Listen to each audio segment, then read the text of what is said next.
আওয়ামী লীগ সাম্প্রদায়িক দল, সে কারণে ভারত দলটিকে সমর্থন দিয়েছে উল্লেখ করে তথ্য উপদেষ্টা নাহিদ ইসলাম বলেছেন, যারা দলটিকে পুনর্বাসন করতে চাইবে তারা গণশত্রু হবে।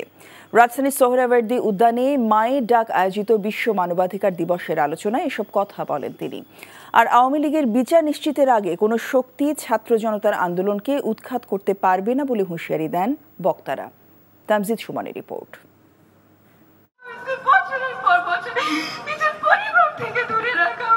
বাবাকে ফিরে পেতে এমন আর্তনাদ আর চাপা কান্নায় ভারী হয়ে ওঠে সোহরাওয়ার্দী উদ্যানের পরিবেশ। এ এক নতুন বাংলাদেশ যেখানে তৈরি হয়েছে নির্ভয়ে কথা বলার অধিকার। ফ্যাসিস্ট সরকারের পতনের পর প্রথমবারের মতো গুম খুনের শিকার পরিবারগুলোর এত বড় জমায়েত। আন্তর্জাতিক মানবাধিকার দিবসে রাজধানীর সোহরাওয়ার্দী উদ্যানে এই জমায়েতের আয়োজন করে মায়ের ডাক নামের সংগঠন।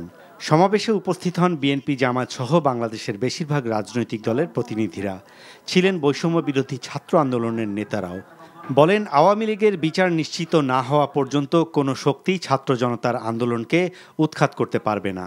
কোন ধর্মের নাম করে, কোন জাতির নাম করে কেউ যদি আমাদের মধ্যে বিন্দু মাত্র কোন উগ্রবাদী চিন্তাধারা, উগ্রবাদী চক্রান্ত করার চেষ্টা করে, সকল ধর্মের যোদ্ধারা আমরা একসাথে তাদেরকে প্রতিহত করব। ৭১কে পুঁজি করে প্রশ্নবিদ্ধ এক বিচারের মধ্য দিয়ে আমাদের দেশের উল্লেখযোগ্য আলেমদেরকে ফাঁসিতে ঝুলিয়ে হত্যা করা হয়েছে।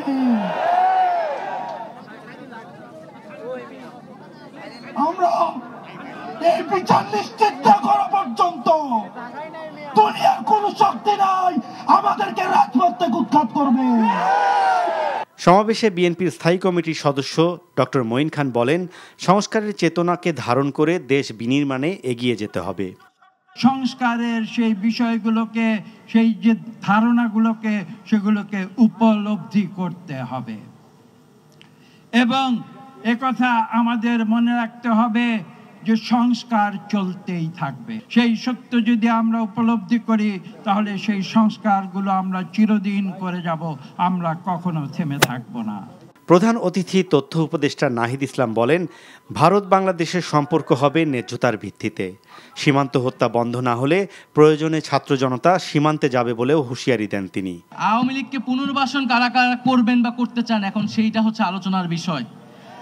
যারা করতে চান জনগণ তাদেরকেও গণশত্রু হিসেবেই চিহ্নিত করবে। এই বাংলাদেশ আত্মমর্যাদা নিয়ে দাঁড়িয়েছে, রক্তের উপর দিয়ে দাঁড়িয়েছে। ফলে ন্যায্যতা ও সমতার ভিত্তিতে বাংলাদেশের সাথে কথা বলতে হবে এবং সম্পর্ক স্থাপন করতে হবে।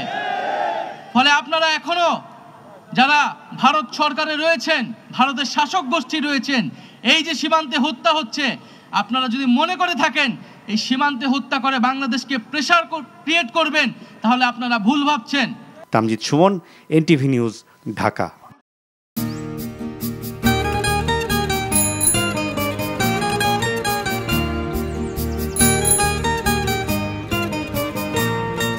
শুনেন, পুরুষ মানুষ তো এভাবে ভয় পেলে চলে না, মুখে সাহস রাখতে হয়। যা বলবেন সোজা সাপটা বলবেন।